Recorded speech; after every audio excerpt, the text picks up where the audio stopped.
La Organización de Países Exportadores de Petróleo cumple 60 años en plena pandemia y con la economía mundial detenida. Vemos el informe.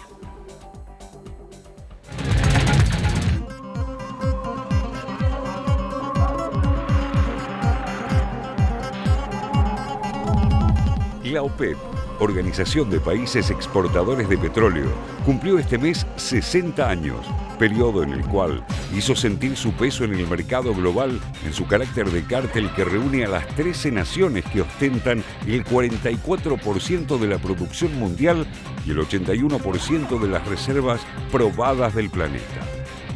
Fue fundada el 14 de septiembre de 1960 por 5 países: Irán, Irak, Kuwait, Arabia Saudita y Venezuela, y tiene su sede en Viena, Austria. Desde el comienzo, su objetivo fue balancear el poder de las compañías petroleras estadounidenses y británicas en la fijación de los precios y las condiciones de la industria. En 1973, amenazó seriamente a la economía estadounidense con un embargo de petróleo en represalia por el apoyo de Estados Unidos a Israel durante la guerra de Yom Kippur. En 2011, volvió a resistir las presiones de Estados Unidos para bajar los precios del petróleo durante las revueltas en Libia contra Muammar Gaddafi, alentadas por Occidente. En la actualidad, y desde la llegada de Donald Trump a la Casa Blanca, esa capacidad combativa parece haber sido neutralizada. Sus miembros más enfrentados a Washington, Irán y Venezuela, están golpeados por las sanciones estadounidenses. Arabia Saudita prefiere negociar para obtener ayuda militar contra Irán, y Estados Unidos logró cortar la dependencia incrementando su propia producción de petróleo y gas mediante nuevas tecnologías de extracción. Hoy, la capacidad de maniobra geopolítica de la OPEP parece tan reducida como el precio actual del crudo, a $41 el barril, y un exceso de producción que supera la demanda global limitada por la pandemia.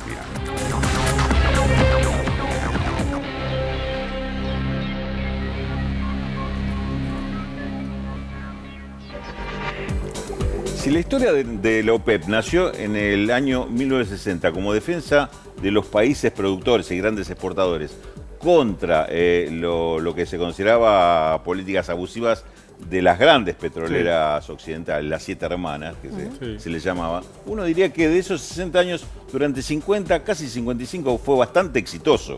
El problema estuvo en los últimos años, cuando pasaron algunas cuestiones que cambiaron de alguna forma el escenario. Una de ellas, que no es menor, es el tema de que Estados Unidos pasó a ser autosuficiente. Sí, me acuerdo, Rulo, en ese sentido, hace un poquito más, por ahí, 4 o 5 años, que hubo una discusión fuerte en la OPEP entre Irán, que quería mantener el precio del petróleo muy alto, y Arabia Saudita, que proponía bajarlo y sostener un precio bajo para hundir la industria del shale en Estados Unidos, digamos. Cosa que entiendo que los saudíes lograron en ese momento imponer eso, pero no lograron terminar con la industria del shale en Estados Unidos, ¿no? De hecho, sigue siendo la producción importante la que le asegura el abastecimiento de Estados Unidos, el shale. Sí, ¿no? Pues la gran noticia en materia de petróleo es que Estados Unidos, después de, no sé, 50 años, logró el autoabastecimiento por primera vez. Sí, vemos también una política bastante, digamos, ofensiva, podríamos decir, de Estados Unidos con el tema de las sanciones a Irán y Venezuela, que eso también repercute en estos números. Sí, sí. Bueno, vamos a analizar ahora en un mapa que nos va a contar Raúl cuáles son los países que integran la OPEP y cuánto producen. ¿Es eso lo que vamos a ver? Exactamente, algo así vamos a ver. Seguramente son actualmente de los 6 países originales que le dieron nacimiento a la OPEP en el 60, que son estos 6 que vamos a ver ahora. Venezuela fue uno de ellos. 5. Irak, Irán, Kuwait y Arabia Saudita.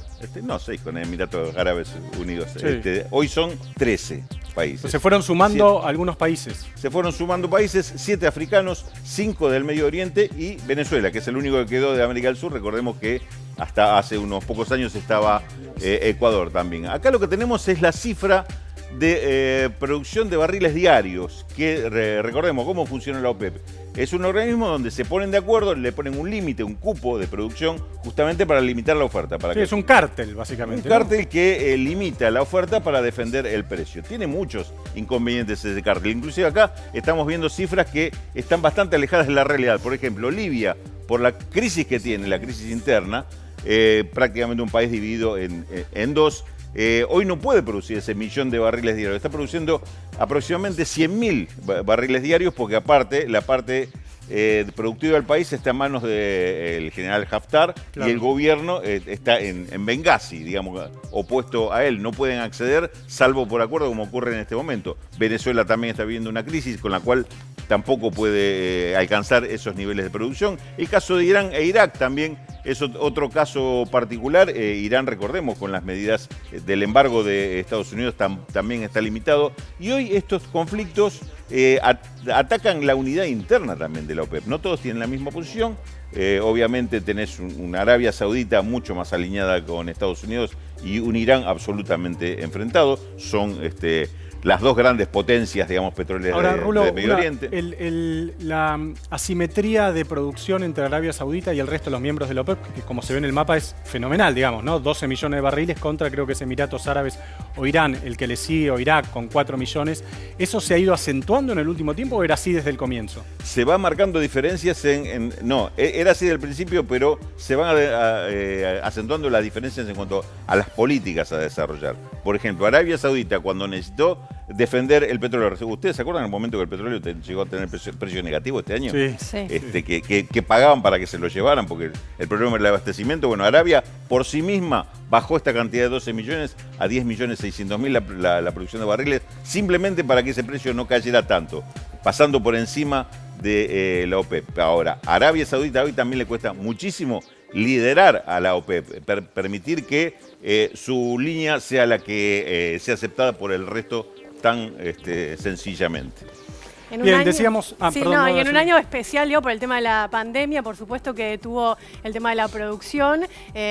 Casi, digamos, un tercio de la producción petrolera del mundo corresponde al transporte. Si eso está detenido, impacta inmediatamente en esto. Y vos sabés que la demanda no deja de caer. Las proyecciones siguen siendo cada vez más inferiores porque lo que se consideraba que era el alcance de que iba a tener la pandemia, una recuperación hacia fin de año, principio del año que viene, ya muy pocos piensan en eso. Más bien las proyecciones lo que están haciendo es incorporando la posibilidad de un segundo brote o rebrote del coronavirus, sobre todo en Europa, que es lo que estamos viendo, ¿no?